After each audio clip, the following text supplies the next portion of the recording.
2-3 गोष्टी आहेत. कोणी म्हणाल सोन्यानं, कोणी म्हणाल कापल्यानं, कोणी म्हणाल इस्टेटीनं.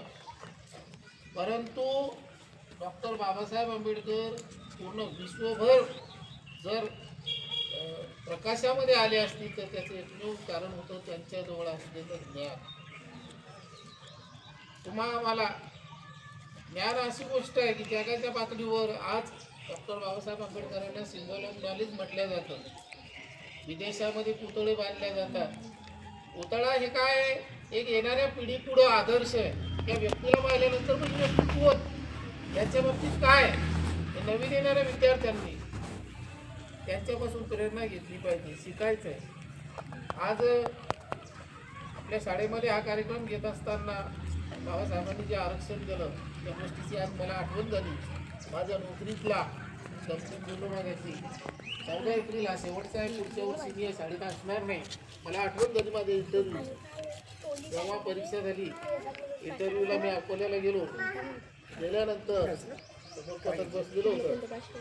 पहिल्यान गेले विचारलं करे तू एससी का, म्हटलं हो सर. दुसरा प्रश्न विचारला गेला चैत्यभूमी कुठे आहे, दीक्षाभूमी कुठे आहे आणि जडेचे 5 रंग सांगतो. 3च प्रश्नात माझा इंटरव्ह्यू खालाच झाला. 3च प्रश्नामध्ये सांगायला हरकत नाही. माझा शेवट आहे, पुढच्या वर्षी नोकरी सेवा होतो हे जर घडला असेल तर केवळ या बापामुळे मला 2 पैशाची नोकरी मिळाली, मी चांगलं जीवन जगू शकलो, माझ्या मुलाबाळांना घडू शकलो. या गोष्टीची जाण आपण प्रत्येकाने ठेवली पाहिजे. बाबासाहेबांना निवळ अभिवादन करून फोटोला हार घालून जमणार नाही.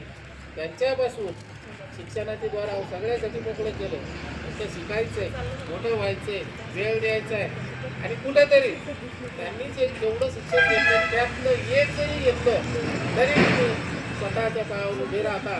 माझ्या विद्यार्थ्यांना मी संदेश दिले या आयुष्यामध्ये अनेक गोष्टी करायसारख्या. बाबासाहेबांना म्हणजे सामाजिक क्रांती करावं लागली, त्यांना शिक्षण घ्यावं लागलं. सगळ्या गोष्टी त्यांना त्या ओघावून जशा जशा अडचणी आल्या आपल्याला ते करायचं काम नाही. आता आपण जर शिकलो नसते तरी आपण आपल्या पायावर उभे राहतो. म्हणून प्रत्येकानं बाबासाहेब आंबेडकरांना असं डोक्यात ठेवा, मला बाबासाहेबांसारखं व्हायचंय.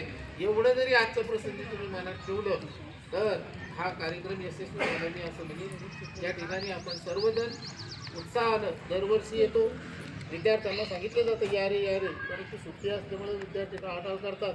असो, किंवा तुझ्या मताची जर 5 लोक असते त्याच्यातल्या प्रकार जेवढे आले तेवढे सगळे आपले आहेत. 2 गोष्टी इथून घेऊन जाणार आहेत. आपण सर्वजण दरवर्षी वेळ देतात. यावर्षी आपल्या शाळेतर्फे या ठिकाणी अभिवादन करण्यात